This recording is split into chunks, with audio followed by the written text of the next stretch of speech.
Alô, pessoal, tudo bem? Sexto ano, sexta-feira chegou, vamos lá, aulinha de filosofia, tudo bom?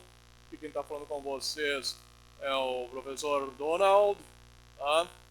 Sei aqui em nome do professor Adriano, que mandou um abraço apertado para cada um de vocês. Beleza? Semana passada vocês tinham algumas atividades para fazerem, né?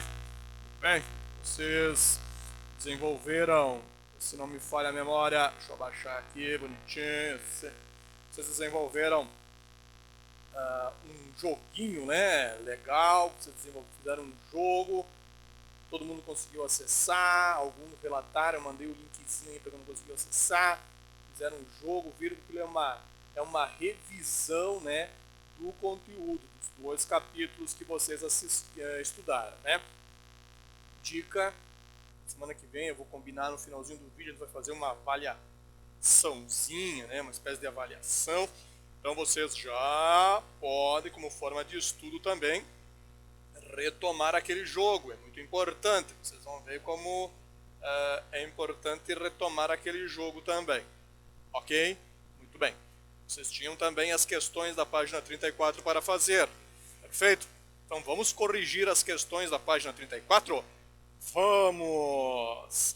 Então olhem só, eram 5 questões para vocês desenvolverem, né?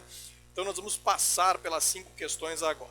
Muito bem, a primeira questão ela dizia o seguinte: a matemática ocupou um lugar central no pensamento do filósofo Pitágoras, né? O último filósofo que vocês estudaram é o filósofo Pitágoras, e o Pitágoras ele vai dizer que a arqué de tudo é o número, tudo bem do número, é um matemático.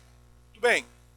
Pergunta: com base no conteúdo desse capítulo, cite exemplos da relação dos números com o universo. Como é que os números se relacionam com o universo? Que respostas que vocês poderiam dar para esta questão? Como é que nós poderíamos relacionar? Aqui eu propus para vocês 3 relações possíveis. Ou seja, o número, tá? Ele se relaciona com a música. Lembrem que o Pitágoras fez aquele experimento, né, de esticar uma linha, né, e ele foi tocando a linha, dependendo do local onde ele tocava, saía um som diferente, e ele conseguiu identificar que as frações da linha proporcionavam acordes diferentes, né, matemática, fazendo a divisão, fracionando a linha, você encontrava notas musicais diferentes. Aonde mais que a matemática ela aparece no nosso universo? Na arquitetura, né? Para alguém, o arquiteto, o engenheiro lá projetar a casa, projetar o prédio, ele precisa de uma série de cálculos para saber se a casa vai ficar de pé. Pitágoras vai dizer, olha só, o que segura esse prédio de pé é a matemática, são os cálculos, né, que são feitos para consolidar ele, né? Bem, aonde mais? Na astronomia. Vejam bem, lá antigamente, eles já calculavam a distância entre os planetas, eles percebiam que a natureza era um todo organizado, né? A astronomia, então, ela faz muito uso da matemática. Os astrônomos, eles calculam quando será o próximo eclipse, quando que determinado meteoro vai cruzar a órbita da Terra. Tudo isso é calculado, tudo isso é matematizado. Então vejam só, aqui então o professor Adriano pediu para mim elencar 3 exemplos da onde a matemática ou da relação dos números com o universo. Ok? Questão número 1 respondida? Então vocês podem colocar lá. A pergunta é, com base no conteúdo desse capítulo, cite exemplos da relação dos números com o universo. Os números se relacionam com a música, a arquitetura faz uso da matemática, a astronomia faz uso dos números, né, da matemática. Ok? Certinho? Depois vocês voltam o vídeo e pegam de novo a explicação, né? Por isso que é mais fácil ter aula assim do que ter aula lá com o professor, né? Olha que facilidade. Muito bem, continuando então. Muito bem. A número 2 era uma cruzadinha. Barbada, né? A número 2 era uma cruzadinha. Muito bem.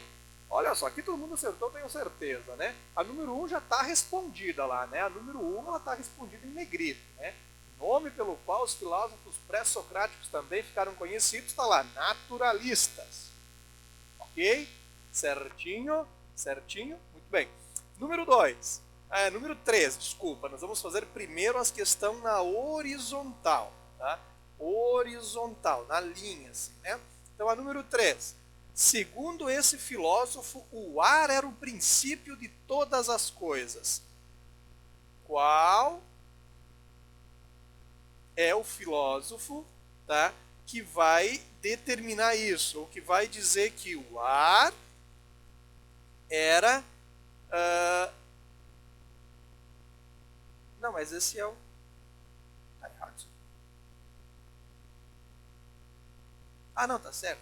O ar é a origem de todas as coisas. Qual é o filósofo? Anaximenes, né? O Anaximenes, o número 13, então a primeira linha lá em cima da cruzadinha, Anaximenes. Muito bem. Qual é a próxima horizontal? É a número 5. Né? A número 5 está abaixo ali daquela que já veio respondida, naturalistas. O que diz a número 5? O princípio gerador de todas as coisas. Qual é a palavra? Ela está escrita em grego aí, né?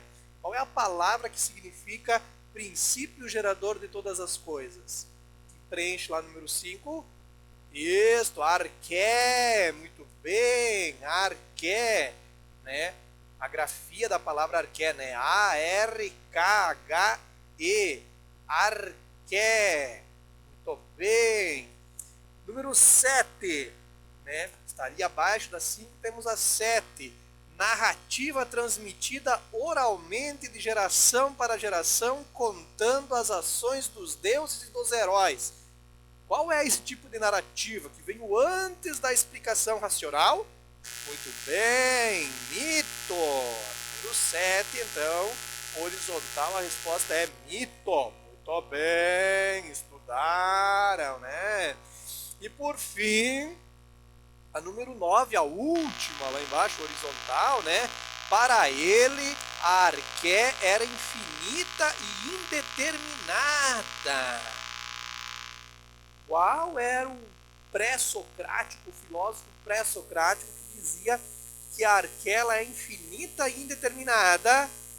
Ah, isso, muito bem, Anaximandro. Anaximandro preenche a número 9, muito bem, né? Então, está tudo feitinho as horizontais. Agora vamos fazer as verticais, aquelas que estão de pezinho, né? A primeira é a número 2, né? A primeira que está de pezinho lá é a número 2. Matéria primordial de Anaximenes. O que o Anaximenes disse que é arqué? Com 2 letras? Ar, né? Ficou fácil, né? Ar. O ar. A outra, a número 4, né? Tá do ladinho aí da 2. Matéria primordial de Tales. O que o Tales diz que é o princípio de tudo? Tales, o primeiro filósofo, né? O que ele diz que é o princípio de tudo? Ó, escutei alguém falando água, isto. Muito bem. Falou baixinho aí, mas eu escutei. Água, isso aí, né? Agora a número 6, né? A número 6, localizarem a número 6, né? Todo mundo localizou. Segundo Pitágoras, esse ser está presente em tudo. O que está presente em tudo para Pitágoras, que nós respondemos aí na número 1 agora? Número, muito bem, o número, respondido, né? Número, gostei de ver. Muito bem, vamos lá, agora a 8, né? A 8, aqui tem uma outra palavrinha grega, desculpa, né? Olha só, vamos aprender grego, vamos chegar no 7º ano sabendo 2 línguas pelo menos, né? Português e grego já. Né? Número 8, natureza em grego. Como é que se fala natureza em grego lá no número 8? Ó? Isto aí, galera, physis, né? P-H-Y. S-I-S, physis, assim que fala physis, physis. Enche a boca de ar, se babar um pouquinho não quer dizer physis. Tá? Isso aí. Depois da 8 nós temos a 10. Muito bem, a 10. Descobriu relações matemáticas na música. Quem foi esse cara que descobriu relações matemáticas na música? Pitágoras! Isto, Pitágoras, o cara que esticou a cordinha lá e ficou batendo na cordinha em várias partes e percebeu que faz sons diferentes, né? Fizeram a experiência aí, o tio Ari lá mandou fazer, né? Fizeram? Experiência? Pegaram uma cordinha aí, começaram a tocar assim? Não? Ai, ai, ai. Muito bem. 10 agora a 12, né? Viu que não tem número 11 essa cruzadinha, né? Agora é o número 12. Considerado o primeiro filósofo. Quem foi o primeiro filósofo? Eu recém respondi isso, né? Isto. Muito bem, parabéns para ti. Tales. Respondeu rápido, né? Tales. Né? Tales. E por último, os primeiros filósofos a utilizavam para explicar a natureza. O que eles utilizavam para explicar a natureza, os primeiros filósofos? Antes tinha explicação mitológica. Os filósofos eles usavam o quê? Isto, a razão. Muito bem, a razão, né? A razão ela era utilizada pelos primeiros filósofos para explicar tudo, né? Então, muito bem, pessoal. Número 2 está respondida, né? Número 3. É para ler a citação, né? E dizer qual era a crença que estava por trás da afirmação do Pitágoras aí. O que o Pitágoras ele queria dizer com isso? Caiu aqui, pera um pouquinho. Pronto.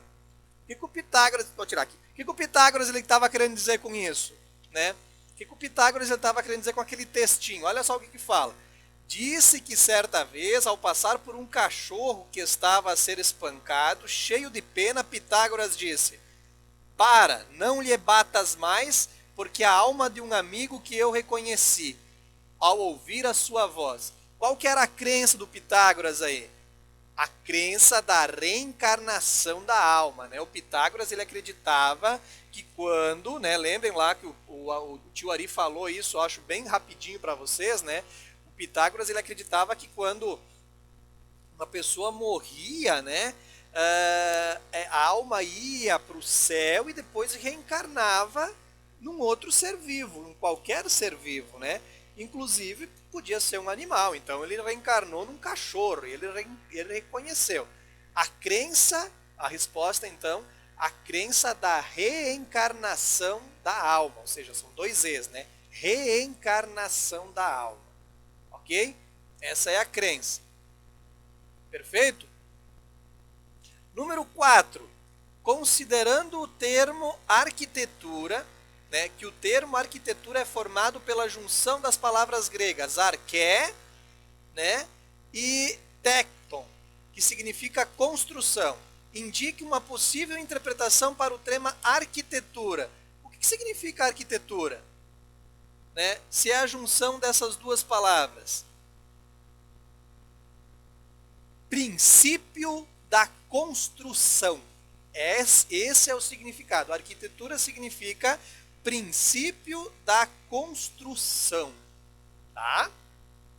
Então, a resposta era o número 4. A palavra arquitetura significa princípio da construção. Ok?